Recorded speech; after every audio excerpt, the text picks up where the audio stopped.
Hey everyone, Kyle here from KOEV, and today, in my first video ever, I'm going to give a little hands-on with my new Toyota bZ4X 2024. It's my first journey into the electrical vehicle space, sort of, and looking forward to really going over everything with you guys. Here's a little outside look of the Toyota bZ4X in the 2024 windshield color. Pretty slick looking car, does have that kind of stormtrooper look to it.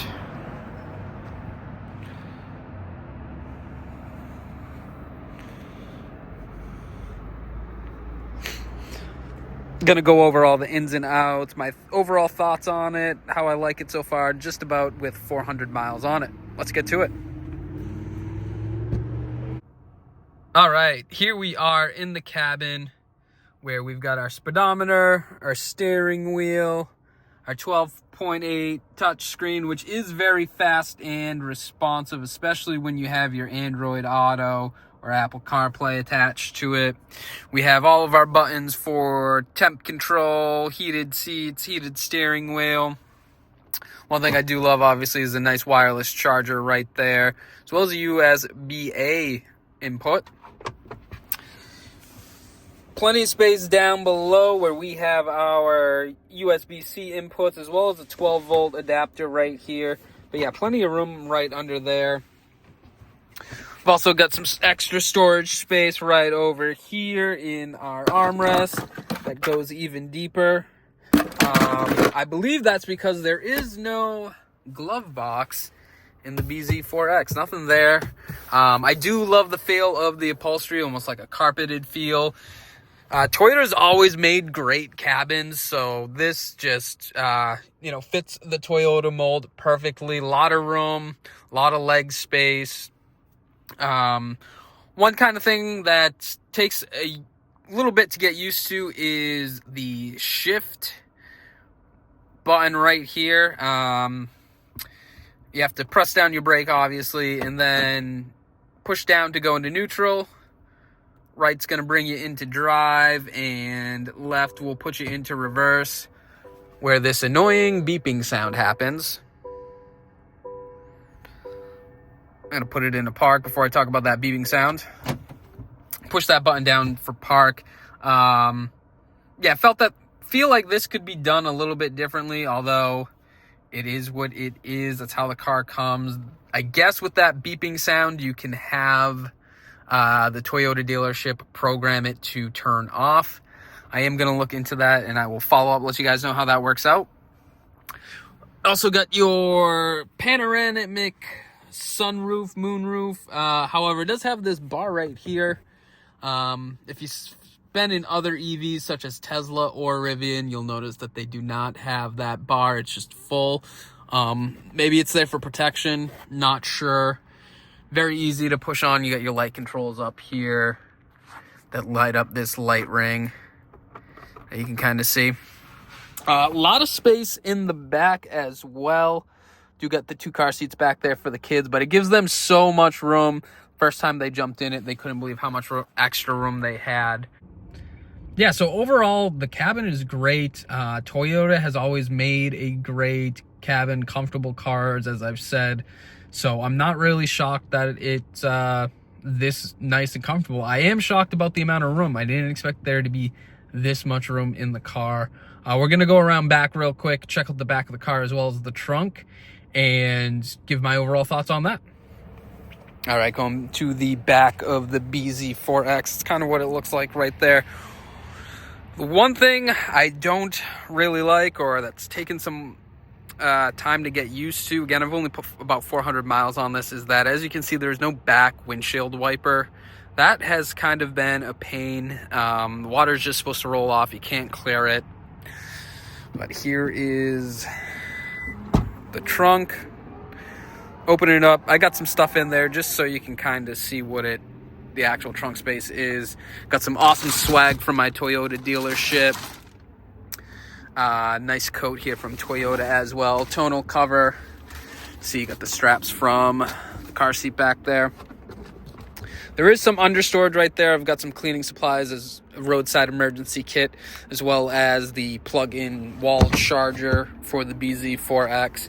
There's no frunk in this car, which a lot of people are kind of used to or expect, I guess you'd say. That is, all the electrical components are right there in the frunk. You'll typically see a frunk in a Toyota or a Rivian, as well as other EV makers, but nothing here in the bZ4X. All right, as you guys can see, 83% charge, 190 miles. This is with the heat off. I'm going to turn the heat on. And you can see it dropped down to 154, then back up to 169. So it's about 20, 30 miles difference with the heat. Boom, heat's back off. It's about 21 miles there. Something else that I do really enjoy about the bZ4X is that Toyota has partnered with Subaru for their X mode, which is their all-wheel drive off-road mode. You can just go ahead and click X mode on there, and you can see there's the snow and dirt as well as the deep snow mud. Something really great. I actually had to use this when it was snowing when I first got the car. Worked like a charm, no issues. Toyota also does have a weird form of regen braking, which is this button right here. For those of you that don't know, regen allows you to one pedal drive and put some of that kinetic energy and heat back into the battery. So it's not a full one pedal driving like other EV makers do. It doesn't fully stop when you take your foot off the accelerator, but it is there, and something really neat to kind of play around with. All right, so I want to just quickly go over my overall experience with an EV vehicle. Before this, I had a 2021 Toyota RAV4 Prime. And for those of you that don't know, the Toyota RAV4 Prime is a plug-in hybrid. So it has a very small electric battery that gets about, if I'm not mistaken, 40 to 50 miles under good conditions on it, which was really cool. The car is fast, 300 horsepower, one of Toyota's fastest cars besides the Subaru. I absolutely loved it. But my annoyance with it was that to recharge that electric battery would take hours, even though it was so small, and that really got me curious and interested in EV vehicles. So I did test drive a Tesla Model 3 and a Model Y, both 2024 models.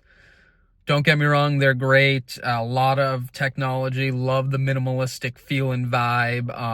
Not a fan of the Model 3 not having any signal stock on it, but that was Tesla's design choice. And for those of you that don't know, it is on the steering wheel. There's no lever or stock to change your signal, whether you're changing lanes or merging, whatever it might be. And I also, for fun, test drove a Rivian. I really loved the Rivian, loved the look. I love the overall aesthetic and the values of the company. I just, very hefty price tag, could not afford it currently. So I traded my RAV4 Prime in for the bZ4X. Now, one of the major reasons that I did that is because my company also gave me a car, which is a 2024 Ford Escape, that I get to use most days. So I wanted to get something that had a small lease allowance for the miles. And this just happened to work out, got 18,000 off because of that. And yeah, that's what brought me to the bZ4X. One thing about the bZ4X that it gets a lot of flack for is its range as well as its charging efficiency. So the range you get roughly, I'm in the all-wheel drive version, about 220, 250 miles on a single charge. And it does support the CCS plug fast charging up to about 150 kilowatts.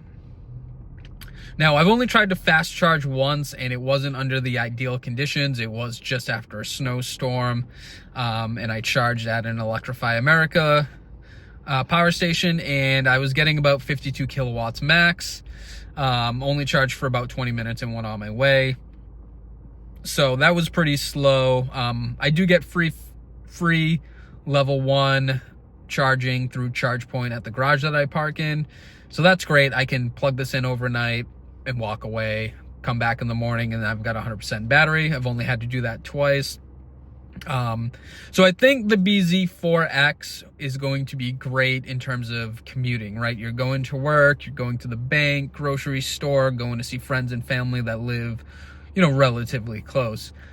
I can see an issue with this being an issue on a cross-country trip or multi-state trip. Luckily, where I live in New England, I can actually go to multiple states and not have to recharge as often. But if you were out in the Midwest, I could see you going from state to state and having to recharge multiple times. That brings me to the next point. Something I haven't tested out yet, but everyone else online and through other videos here on YouTube have said that Toyota only allows you 3 fast charging cycles per 24 hours. My guess is that is to maintain and savor the battery life on these batteries. But it's just a really weird thing where you don't hear that from other EV makers such as Kia, Hyundai, Tesla, Rivian, Ford. I could probably name a lot more, but you guys get my drift. So just be interesting to see if maybe that's a software thing that they can change over a software update. Either way, definitely a weird choice. So overall, I personally am enjoying this bZ4X. It's got a lot of room, fits my lifestyle, and is very, very quick, which most EVs are. So I do think that this could have been a great first EV for a lot of people if it weren't for the charging capabilities. And that's what makes an EV, right? Compared to other electric SUVs in its class, the Toyota bZ4X is a lot slower and doesn't get the range that others do. This is going to be a turnoff for a lot of people, especially those changing over from an internal combustion engine. Now, with that being said, Toyota and Tesla did announce that in 2025, the Toyota bZ4X will be allowed on the Tesla supercharger network, which is huge news and I think could really change Toyota's electric outlook on their cars. Toyota did mention that they will send out an adapter for the bZ4X to change from CCS to the NACS Tesla standard charger. I think that's going to be big news, and I can't wait to get one and try it out. So overall, I am pleased with this car. There are a few shortcomings, and there are some weird quirks, such as that rear windshield with no windshield wiper. Overall, I am satisfied with the bZ4X for my personal needs. I think it's awesome that I'm finally in the EV space, and I can't wait to make more videos highlighting the bZ4X as well as other electric vehicles. I'm really excited to finally have an electric vehicle. I've been wanting one since I got a taste of it with the Toyota RAV4 Prime. And overall, I just can't wait to create more content based around EVs and an EV lifestyle. We have some other videos lined up, such as charging experiences with EVgo versus Electrify America versus ChargePoint versus Tesla. So I can't wait to get that up and out. Also, I'm going to do a video on road tripping and an overall in-depth review on the bZ4X after about 1,000 miles. I'm also looking forward to trying out more EV vehicles, such as the new Tesla Model Y Juniper refresh, and maybe some other big ones that I want to keep quiet for right now. But they are coming, so please like, subscribe, share the channel. Let me know what you think. This is my first video, so can't wait to upgrade the quality. Probably get a lapel mic. That's definitely needed. And just create content that people want to see from an everyday person. No sponsors, none of that stuff. So thank you all for watching, and I will catch you in the next one. Bye.